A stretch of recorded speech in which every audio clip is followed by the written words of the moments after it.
Well, I first learned about Jerusalem University College when I was asked by Dr. Morris Inch to come and teach at this institution. I had been working at the Hebrew University of Jerusalem, where I still am employed, and he was looking for someone new to come and teach a Jewish history course. And he said, "You're going to meet some very interesting people." And now, I guess 25 years later, that certainly has been proven out. I always felt that here I had a special mission to bring the story of the Jewish people to Christian students from around the world. Most students don't know very much about Jewish life and Jewish history and the tremendous story that the Jews have gone through over thousands of years. And this was a great opportunity to try and bring this amazing heritage to people who were very sympathetic, very, very warm and very friendly. I think one of the things that I've said to my colleagues in many institutions is that there is no student body like the students that you find at JUC. They really embrace you, they really take you in. And it has been a wonderful experience. JUC, when it was established many years ago by Dr. Douglas Young, was designed to bring Jewish studies and Jewish scholars to the evangelical Christian public. This was a new country, a young country, and what was going on here was not really familiar.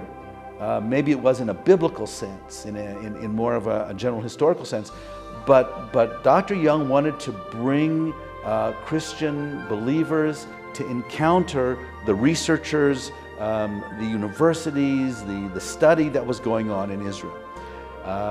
And it was a pleasure to be part of that. And I think ever since then, this has been a very unique place. It's a very warm, a very integrated part of the Jerusalem community. Mayors have visited this site. Dr. Young was given the award of being honored by the city of Jerusalem.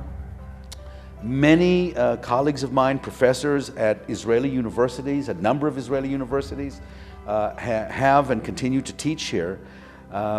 So this school continues to bring that mission, to bring that story of the Bible, the people of the Bible, in the land of the Bible. The school is located at one of the holiest sites in the Jewish and in the Christian tradition, Mount Zion.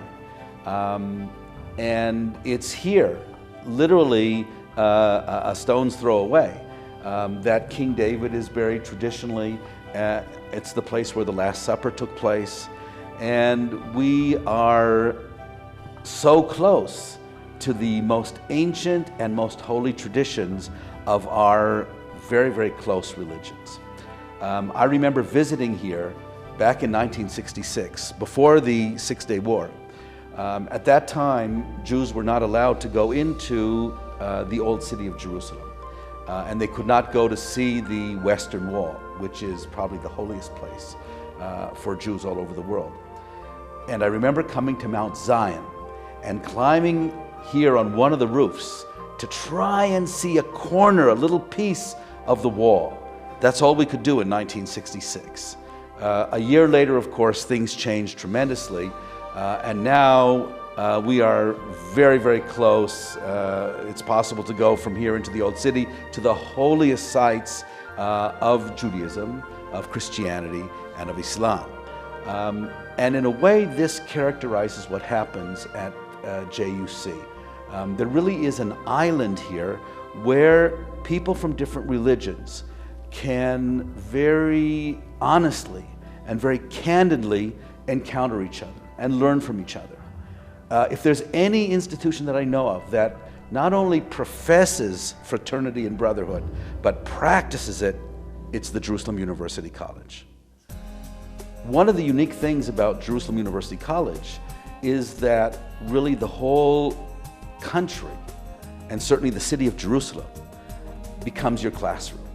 You do not stay in a class. When I teach about the early Ottoman period, I get the students to look out the window where they can see a sibil, a drinking trench that was created back at the beginning of the 1600s. You walk around here in history.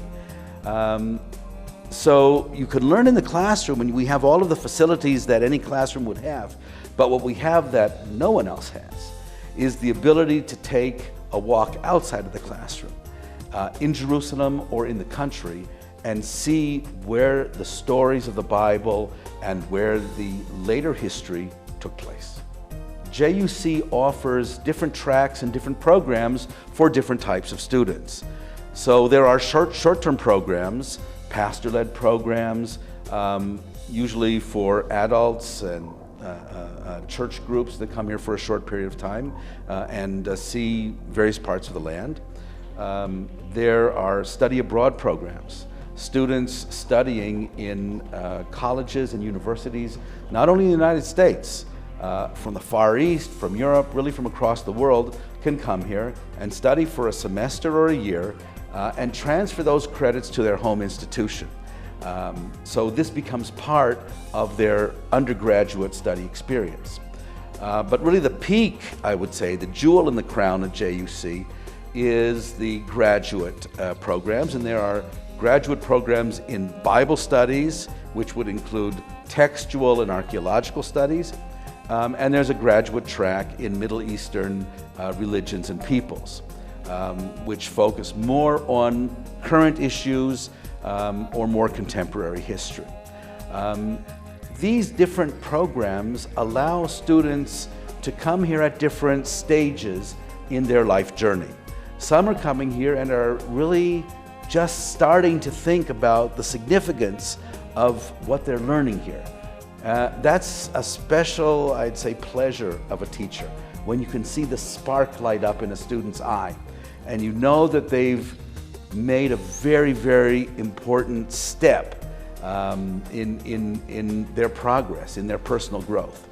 But you see that also with students who are at a more advanced age, and there are people who come here and study indeed at the peak of their career or even after retirement. But they're also reevaluating, reconsidering, thinking of where they want to go next. So I think the key word really is a journey, and this is a wonderful place to start and also to continue. JUC is a wonderful and a very worthy institution, and it needs help from a greater public. All academic institutions need public support. Students naturally have a lot on their plate financially. Loans and part-time jobs, and they incur a lot of debts, and they need scholarships, and the school needs assistance in continuing its mission. This is one of the most worthy causes that I can think of, and to turn away a student for financial reasons is something that breaks all of our hearts, and we try not ever to do that. And that's something that the viewers could really help us with. I love being here. I love teaching. I love being with the students. I love discovering things anew with them. And every time you teach that class, even if you've taught it 100 times before, it's always new. It's always a new discovery. And you can feel the click sometimes when something comes together and students say, now I understand why this happened, or why people feel that way, or why people might disagree over something. They start to understand. And when they start to understand, then they can also take much more meaningful action in their own life. I think that if the world could be more like JUC, we'd all be in a very, very good place. This is really a center of understanding. I teach here with Christian colleagues, with Jewish colleagues, with Muslim colleagues, and we share the search for knowledge. And even though, of course, there are many political views here and there are different religious views, there is an atmosphere of respect and willingness to listen. You don't always agree, And that's something that the students also, I think, benefit. They're going to hear different opinions, and they don't have to agree with them, but they can understand where other people are coming from. And that understanding, I think, will contribute highly to their ability to deal with these kind of very charged situations, these very complex situations. And they're going to face those kind of situations in many stages in their lives. So I think they benefit from this tremendously.